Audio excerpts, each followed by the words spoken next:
Beirut, Lebanon, 1979. A warm Mediterranean evening is filled with music and laughter, marking a wedding celebration.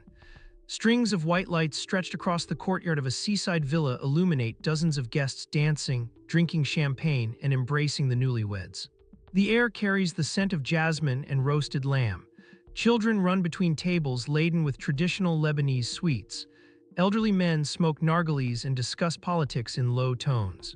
Women in lavish dresses gossip about romances and rivalries within Beirut's Palestinian immigrant community.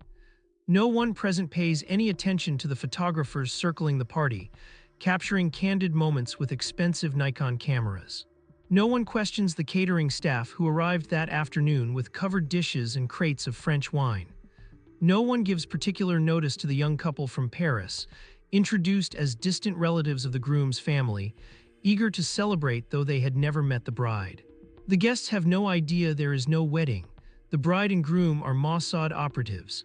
The photographer is a Sayeret Matkal commando trained for close-quarters combat. The catering staff are members of the Caesarea unit, Mossad's elite assassination team. And this entire celebration, meticulously prepared over 8 months, serves a single purpose: to kill Ali Hassan Salameh, the man Israeli intelligence held responsible for the Munich Olympics attack, and a dozen other assaults that killed Israeli civilians and soldiers. This is the story of a forgotten episode from Operation Wrath of God, a mission so audacious that even within Mossad's secret archives, veterans recall it with a mixture of pride and disbelief. It demonstrates how intelligence services can turn ordinary social gatherings into sophisticated kill zones, how operatives live double lives so convincingly that their targets celebrate with them moments before death, and how the machinery of assassination can be disguised as the most universal of human rituals. A wedding feast. To understand why Mossad would stage an entire fake wedding to eliminate one man, you must first understand who Ali Hassan Salameh was and why Israeli intelligence deemed his elimination worth extraordinary operational risk and resources.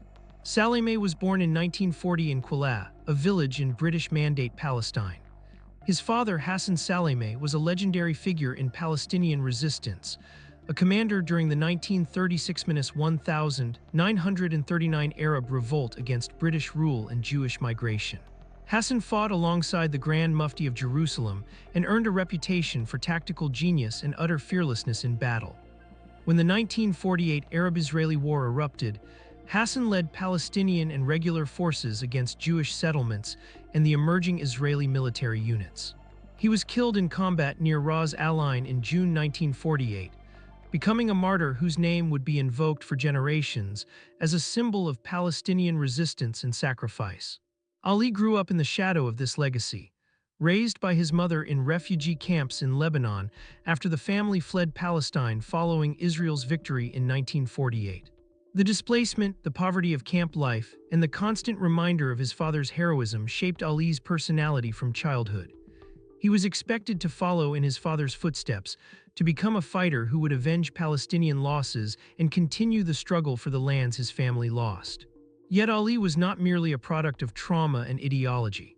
He possessed an intellect, charisma, and organizational talent that set him apart from thousands of other young Palestinians joining militant organizations in the 1960s. He studied at university in Cairo, absorbing Egyptian nationalism and pan-Arab revolutionary fervor. Fluent in Arabic, English, and French, he moved comfortably between Palestinian refugee camps and elite Arab social circles, demonstrating a strategic mind that attracted the attention of Fatah's leadership. By the late 1960s, Yasser Arafat personally recruited Salameh into Force 17, the elite security and operations unit responsible for protecting PLO leadership and carrying out high-profile attacks against Israeli and Western targets. Salameh's rise within Palestinian militant structures was rapid. By 1970, he commanded Force 17's operational wing and established himself as a key liaison between the PLO and European leftist groups willing to provide sanctuary, weapons, and logistical support for operations against Israeli targets abroad. He was sophisticated enough to navigate European capitals, ruthless enough to order assassinations, and disciplined enough to maintain operational security in an environment where Israeli intelligence had penetrated nearly every Palestinian organization. Israeli intelligence first identified Salameh as a priority target in 1971, when intercepted communications indicated his involvement in planning attacks against El Al aircraft and Israeli diplomatic facilities in Europe. But he became Mossad's most wanted man after September 5, 1972, when Black September operatives stormed the Israeli Olympic team's quarters in Munich, taking 11 athletes and coaches hostage. The crisis ended with the deaths of all 11 Israelis, killed either during the initial assault or during the disastrous German police rescue attempt at Fuestenfeldbruck Air Base. The Munich massacre traumatized Israel. The image of masked terrorists on the balcony of the Olympic Village, the botched rescue attempt broadcast live, and the subsequent deaths of Israeli athletes at the hands of Palestinian militants triggered national fury and demands for retribution. Prime Minister Golda Meir sanctioned Operation Wrath of God, a systematic campaign to hunt down and eliminate everyone involved in planning and executing the Munich attack. Mossad compiled a target list, gathered photographs and biographies, and dispatched hit teams across Europe and the Middle East. The name Ali Hassan Salameh was at the top of that list. Israeli intelligence believed, based on intercepted communications and interrogations of captured operatives, that Salameh was the operational commander who approved the Munich attack, provided funding and logistical support, and coordinated with the Black September operatives who carried it out. To what extent this assessment was entirely accurate remains debated among historians. Some evidence suggests Salameh's role was more peripheral, that he knew of the operation but did not command it directly. However, Mossad's conclusion in 1972 was final. Salameh was responsible for Munich, and he would be hunted until he was dead. The first assassination attempt occurred in July 1973 in the Norwegian town of Lillehammer. Mossad operatives tracked who they believed was Salameh to a quiet residential neighborhood. On the evening of July 21st, a hit team followed a man leaving a cinema with his pregnant wife. They shot him multiple times in front of her, killing him instantly before fleeing, confident they had eliminated Israel's most wanted terrorist. They had killed the wrong man. The victim was Ahmed Bouchiki, a Moroccan waiter working at a local restaurant with no connection to the PLO or terrorism. This killing was a catastrophic intelligence failure, the result of rushed surveillance, insufficient identity verification, and political pressure for results. Norwegian police arrested 6 Mossad operatives within days. 5 were convicted and imprisoned, though they served relatively short sentences before being quietly released. The scandal damaged Israel's relations with Norway and other European countries, exposed Mossad's operational methods, and forced a temporary suspension of assassination operations in Europe. For Salameh, Lillehammer was a warning. He understood Mossad would continue to hunt him, that operational security would mean the difference between life and death, and that he could never lower his guard. He moved frequently between Beirut, Damascus, and European capitals, regularly altered his appearance, used numerous aliases and forged passports, and surrounded himself with bodyguards drawn from 417's most trusted operatives. He avoided patterns, never staying in one place more than a few nights, and communicated through intermediaries rather than directly with contacts who might be under surveillance. But Salameh had a weakness that Israeli intelligence would eventually exploit: his love of luxury and social prestige. Despite the need to live underground, he enjoyed Beirut's sophisticated nightlife, attended parties in fashionable districts, and cultivated relationships with the Lebanese elite who admired his refinement and his family's legendary status in Palestinian history. He married Georgina Rizk, a former Miss Universe from Lebanon, in a widely publicized ceremony that seemed reckless for a man supposedly living in hiding. The marriage announcement appeared in Lebanese newspapers with photographs of the couple, providing Israeli intelligence with fresh images and confirmation of Salameh's whereabouts. The wedding to Georgina revealed something Israeli analysts deemed operationally significant. Salameh's need for public recognition and social status sometimes overrode security considerations. He wanted to be seen not just as a militant living in the shadows. He wanted recognition as a sophisticated Palestinian leader who moved in elite circles, who married beauty queens, and who represented Palestinian nationalism's aspiration for international legitimacy and respectability. This need for publicity, for maintaining social connections and appearing at gatherings where he would be seen by important people, created vulnerabilities that Mossad planners began to study for operational exploitation.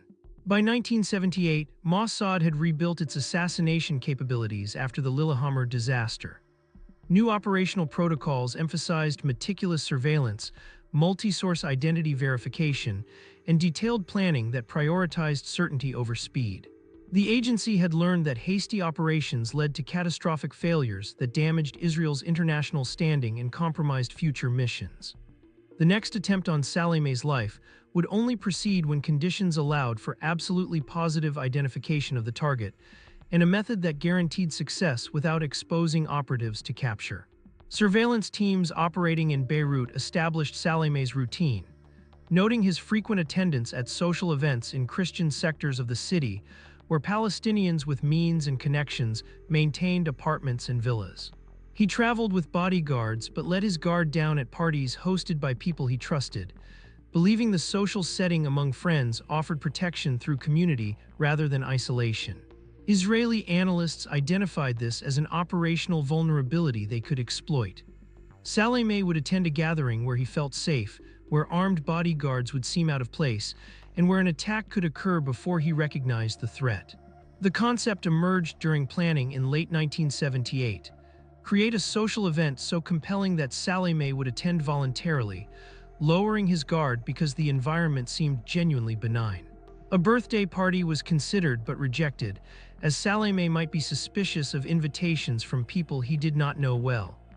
A business meeting seemed too formal and would allow him to bring bodyguards without social awkwardness. A wedding, however, offered unique operational advantages. Weddings in Lebanese Palestinian culture are communal events where invitations spread through social networks, where anyone with connections to the families is expected to attend, and where the festive atmosphere encourages people to relax and enjoy themselves. Salameh, given his social ambitions and marriage to Georgina, would likely attend a wedding if invited by an acquaintance, or if the families were prominent enough that his presence carried political weight. The challenge was to construct a wedding scenario so authentic that Salameh would accept an invitation without suspicion. Operational planning was taken over by Mossad's Caesarea unit. Caesarea specialized in overseas assassination operations, recruiting operatives from elite military units and providing years of additional training in surveillance, communications, weapons, and the psychological preparation required for professional killing while living under false identities. The unit commander in 1978, whose name remains classified, assembled a team of 12 operatives for what would become one of the most complex deception operations in intelligence history. The first task was to create a convincing backstory. The wedding could not simply be announced. It had to be seeded into Beirut's Palestinian social networks through relationships that appeared to have existed for months prior to the event. Mossad selected the Palestinian Khalil family, who were prominent in Beirut's immigrant community. The father was a successful merchant before 1948, had rebuilt his business in Lebanon, and maintained connections with both the PLO and the Lebanese Christian elite. The family was known but not so prominent that detailed knowledge of every family member would be common. Israeli intelligence fabricated the identity of the Khalil's son, supposedly living in Paris, who was engaged to a Lebanese woman from a respectable family. The backstory was meticulously developed. The son studied architecture in France, worked for a firm designing commercial buildings, and was returning to Beirut to marry his fiancée in a ceremony that would unite two families of strong social standing. Mossad operatives posing as family friends began mentioning the upcoming wedding in conversations at cafes, social events, and business meetings, where Palestinians discussed community news. The mentions were casual, designed to embed the wedding's existence into social consciousness without making it so prominent it invited deep scrutiny.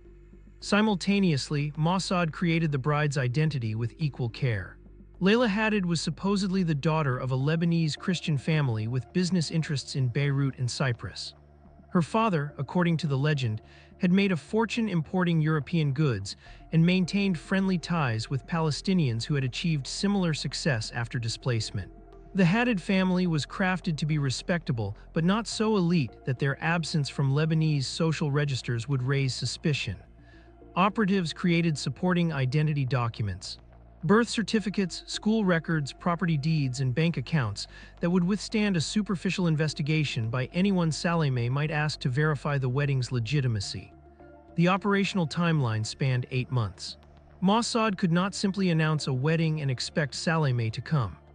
The engagement had to be established gradually, mentioned in conversations, and woven into Beirut's social fabric until people accepted it as genuine. Operatives posing as friends of the groom from Paris arrived in Beirut months before the scheduled operation, attending parties, making business connections, and casually mentioning their friend's upcoming marriage. They rented an apartment in a fashionable district, established themselves as affluent Palestinians with European sophistication, and cultivated relationships with people in Salome's social circle who might eventually invite him to the wedding. Venue selection was critical. It needed to be elegant enough to match the supposed family status, but not so exclusive that Salome would feel conspicuous or that security measures would be unusually tight. Mossad selected a seaside villa in Beirut's Ramlet al-Baida district, renting it through intermediaries who claimed to be organizing a wedding on behalf of families living abroad. The villa offered operational advantages. Secluded enough to control guest access, large enough to accommodate the number of guests needed for authenticity, and located near escape routes operatives could use after the assassination. As the planned date approached, invitations were disseminated through social networks. The invitations were printed on expensive cardstock with calligraphy announcing the marriage of Mitchell Khalil and Layla Haddad, scheduled for Saturday, January 20, 1979. They were delivered personally by operatives posing as family friends, ensuring the invitations reached people in Salome's circle who would mention the event to him, or who might invite him directly if they thought he would be interested in attending. Salome received his invitation through a Lebanese businessman who knew both the supposed Khalil family and Salome himself. The businessman, unaware the wedding was a fabrication or that he was being used by Israeli intelligence, told Salome about the upcoming celebration during a dinner party, mentioning that the groom's family was quite prominent and that the event would be attended by several Palestinian leaders and Lebanese politicians. Salome expressed interest. He enjoyed such gatherings, and attendance would reinforce his status as a Palestinian leader welcomed in Beirut's most sophisticated social circles.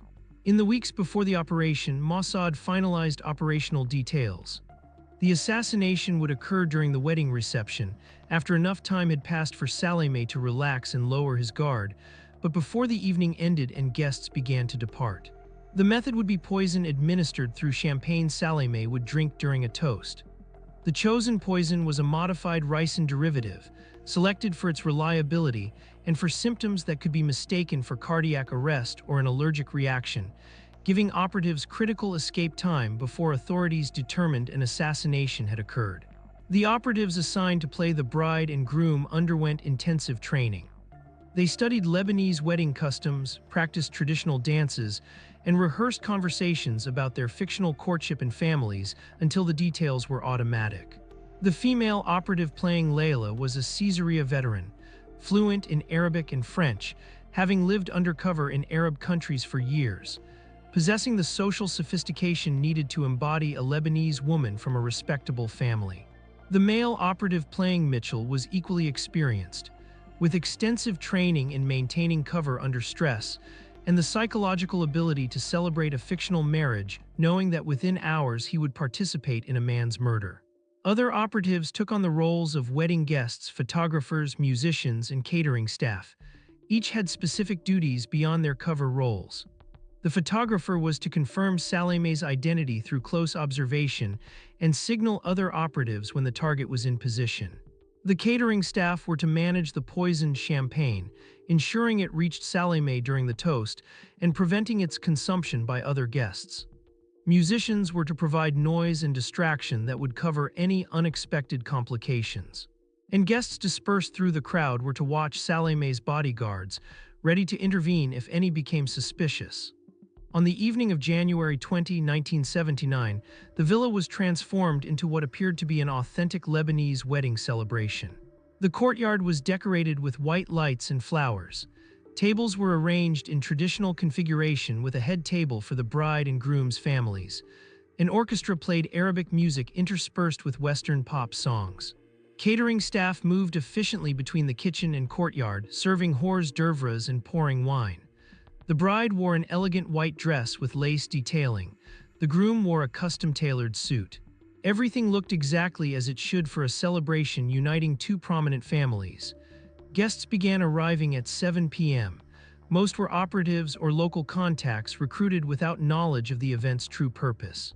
Some were genuine Lebanese citizens who had received an invitation and came believing they were celebrating a real wedding. Mossad calculated that mixing real guests with operatives would enhance authenticity, creating a social dynamic impossible to fully fabricate. Real guests provided unpredictable conversation and behavior that made the event feel genuine, not staged. Salameh arrived at 8:15 p.m. with 2 bodyguards. He wore an expensive suit and carried himself with the confidence of a man accustomed to social prestige. The businessman who invited him greeted him warmly, introducing him to other guests and leading him to the courtyard where the bride and groom greeted arrivals. Salameh congratulated the couple, embraced Mitchell, and kissed Layla's hand with practiced European politeness. He chatted briefly with Mitchell about Paris and the life of the Palestinian community in France, displaying his refined internationalism. The Mossad operatives playing the bride and groom maintained perfect composure. Layla laughed at Salameh's compliments and thanked him for coming. Mitchell discussed Palestinian politics with the casual authority of a man whose family had standing. Nothing in their demeanor suggested nervousness or deception. They had trained for this moment for months, rehearsing until their roles were second nature. Their covers felt more natural than their real identities. For the next 2 hours, the wedding proceeded with the rhythms of any Lebanese celebration. Guests ate, drank, and mingled. The orchestra played music that drew people to the dance floor. Children ran between tables while their parents chatted about business and politics.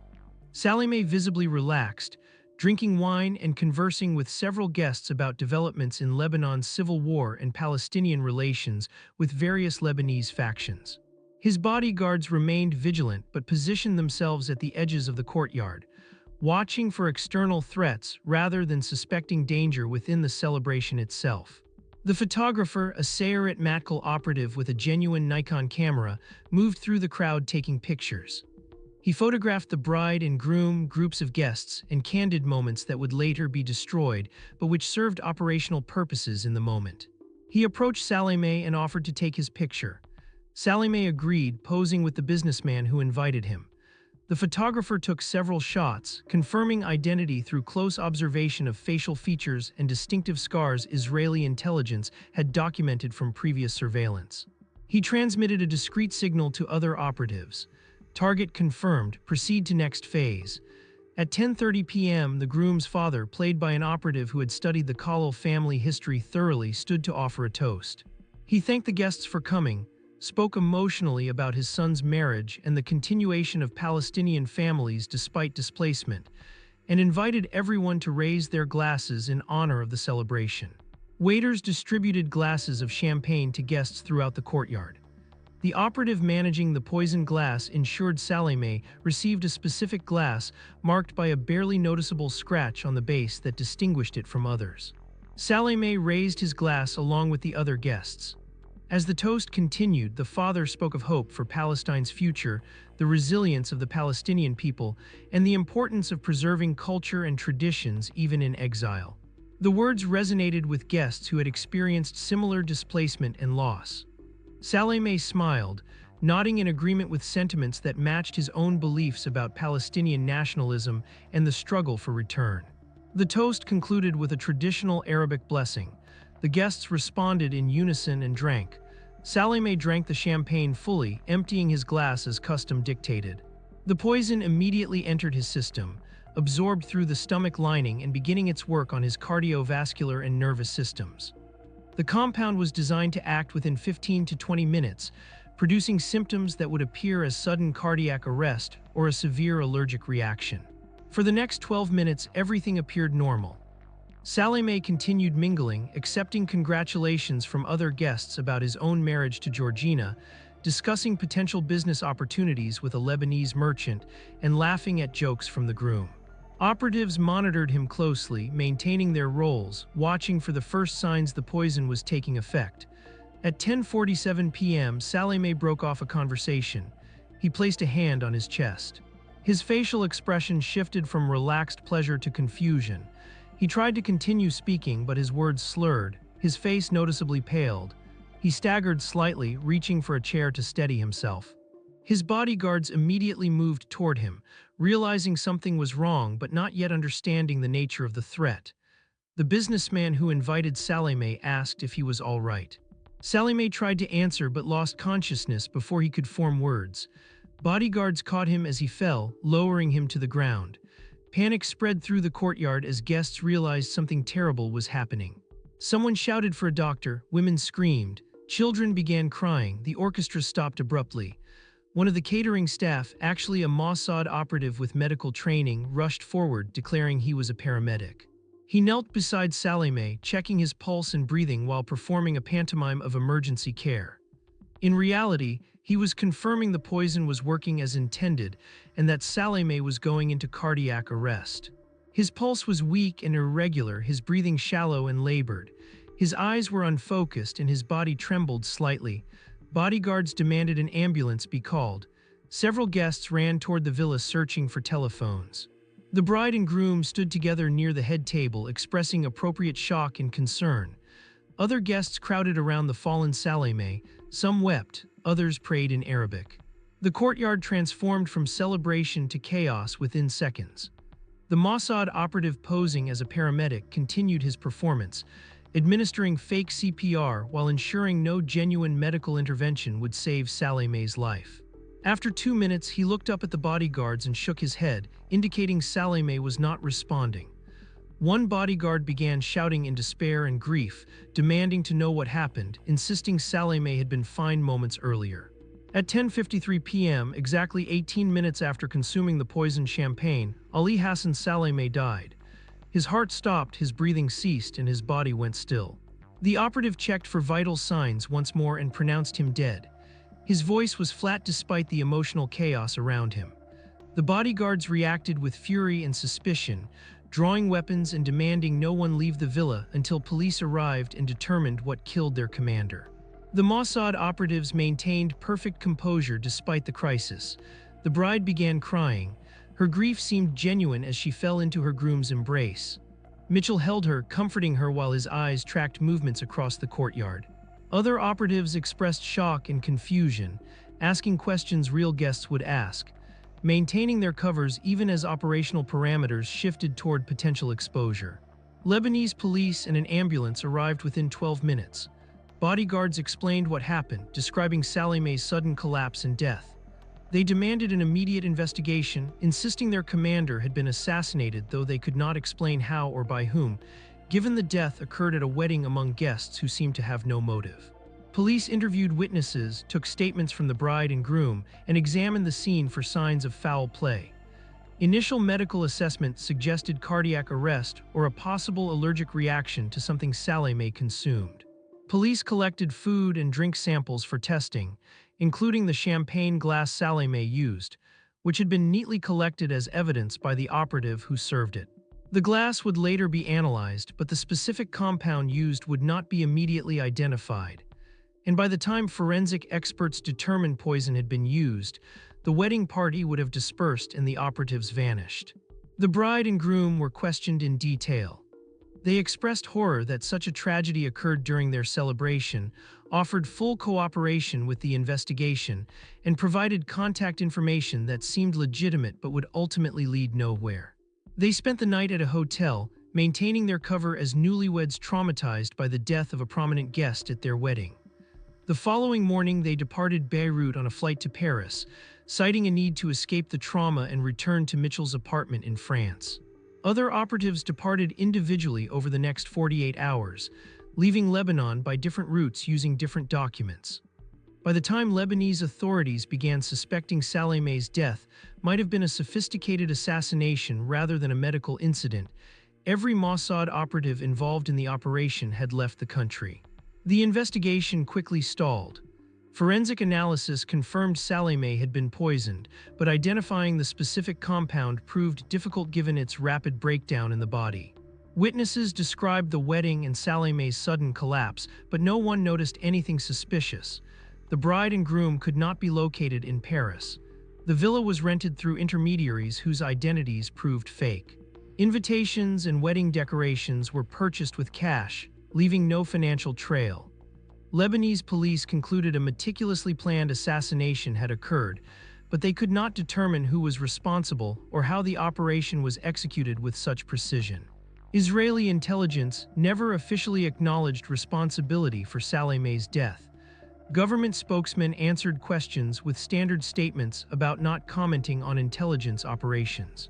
But within days, Israeli media began reporting that Mossad had finally killed the man responsible for Munich, describing the operation as a masterpiece of deception that demonstrated the global reach and operational sophistication of Israeli intelligence. The message was clear. Israel could eliminate its enemies anywhere, using methods so sophisticated that even stringent security measures could not protect Palestinian militant leaders. Salameh's death was devastating. He was a charismatic leader, an operational commander with extensive experience, and a symbol of Palestinian resistance to Israeli military dominance. His elimination demonstrated that no Palestinian leader was safe, regardless of precautions or location. The psychological impact extended beyond the loss of one commander.